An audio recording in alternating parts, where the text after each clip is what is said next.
Pagbasa mula sa aklat ni Propeta Isaías. Bumangon ka, Jerusalem, at sumikat na tulad ng araw. Liliwanagan ka ng kaluwalhatian ni Yahweh. Mababalot ng kadiliman ang buong daigdig, ngunit ikaw ay liliwanagan ni Yahweh at mapupuspos ka ng kanyang kaluwalhatian. Ang mga bansa ay lalapit sa iyong liwanag. Ang mga hari ay pupunta sa ningning ng iyong pagsikat. Pagmasdan mo ang iyong kapaligiran. Ang lahat ay nagtitipon-tipon upang magtungo sa iyo. Manggagaling sa malayo ang mga anak mong lalaki. Ang mga anak mong babae kakargahing parang mga bata. Magagalak ka kapag nakita sila. Sa iyong damdami, pawang kasiyahan ang madarama. Sapagkat malaking yaman buhat sa karagatay iyong matatamo at mapapasayo ang kayamanan ng maraming bansa. Darating ang maraming pangkat ng kamelyo mula sa Midian at Efa. Buhat sa Seba ay darating silang may dalang mga ginto at insenso at naghahayag ng pagpupuri kay Yahweh.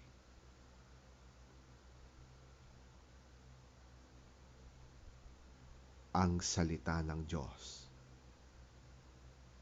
Salamat sa Diyos.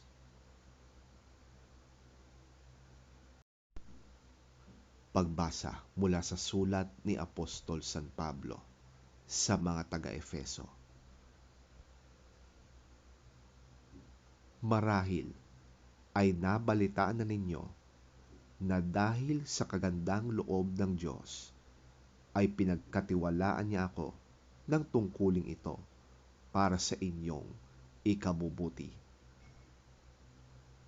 Tulad ng naisulat ko na, ipinahayag sa akin ng Diyos ang kanyang hiwaga. Ito'y hindi ipinaalam sa mga tao noong mga nakaraang panahon, ngunit inihayag ngayon ng Diyos sa pamamagitan ng Espiritu sa kanyang mga banal na apostol at mga propeta. At ito ang lihim.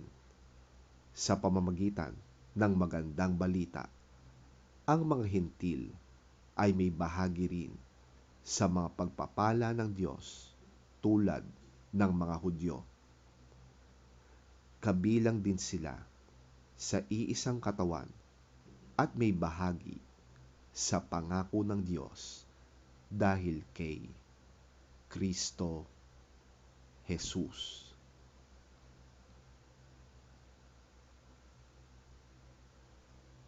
Ang salita ng Diyos.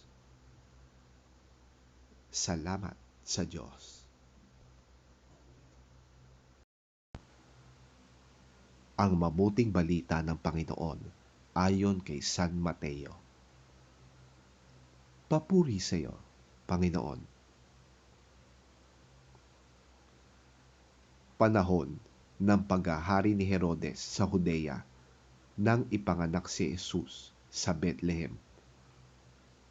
Nang siya'y isilang, may mga matatalinong taong mula pa sa silangan ang dumating sa Jerusalem. Nagtanong-tanong sila, nasaan ang ipinanganak na hari ng mga Hudyo? Nakita namin sa silangan ang kanyang bituin, kaya't naparito kami upang siya'y sambahin. Nang mabalitaan nito ni Haring Herodes, siya'y naligalig, gayon din ang buong Jerusalem. Kaya't tinipon niya ang lahat ng mga punong pari at mga tagapagturo ng kautusan at sila'y tinanong, saan ba isisilang ang Kristo? Tumugod sila, sa Bethlehem po, sapagkat ganito po ang isinulat ng propeta. At ikaw, Bethlehem, sa lupain ng Huda, ay hindi pinakahamak sa mga pangunahing bayan ng Huda, sapagkat sa iyo magmumula ang isang pinuno na mamamahala sa aking bayang Israel.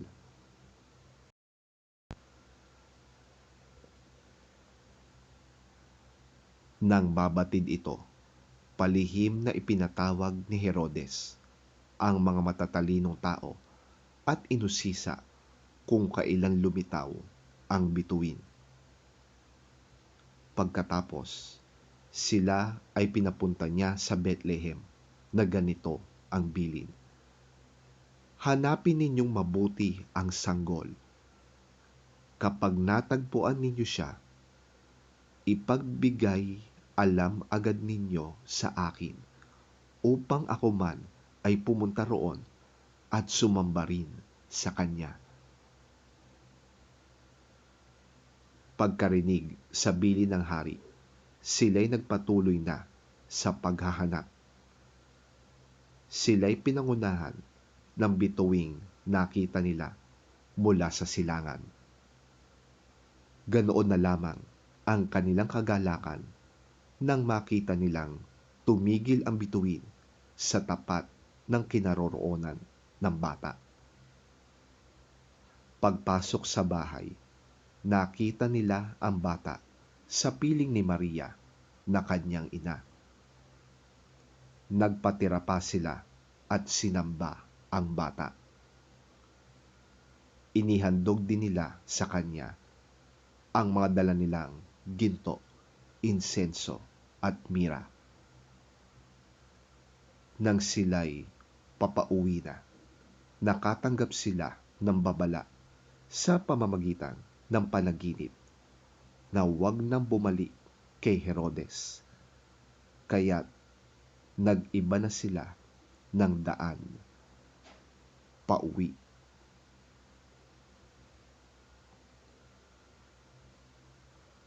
Ang mabuting balita ng ating Panginoon.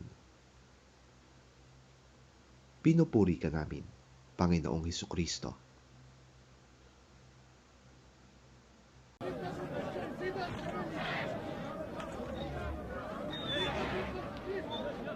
After Jesus was born in Bethlehem in Judea, during the time of King Herod, Magi from the east came to Jerusalem and asked, Where is the one who has been born King of the Jews? We saw his star in the east and have come to worship him.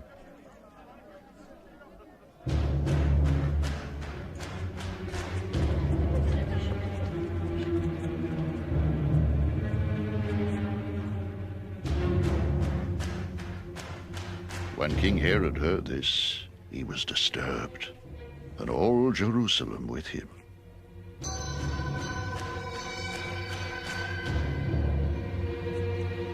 When he had called together all the people's chief priests and teachers of the law, he asked them where the Christ was to be born. In Bethlehem, in Judea, They replied. For this is what the prophet has written. But you, Bethlehem, in the land of Judah, are by no means least among the rulers of Judah. For out of you will come a ruler who will be shepherd of my people, Israel. Then Herod called the Magi secretly and found out from them the exact time the star had appeared. He sent them to Bethlehem and said, Go and make a careful search for the child. As soon as you find him, report to me, so that I too may go and worship him.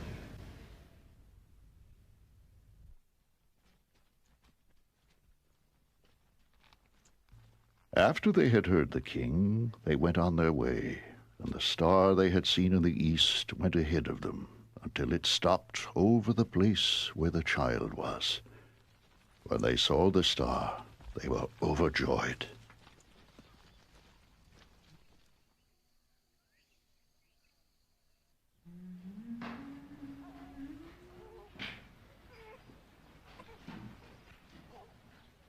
On coming to the house, they saw the child with his mother Mary, and they bowed down and worshipped him. Then they opened their treasures and presented him with gifts of gold and of incense and of myrrh.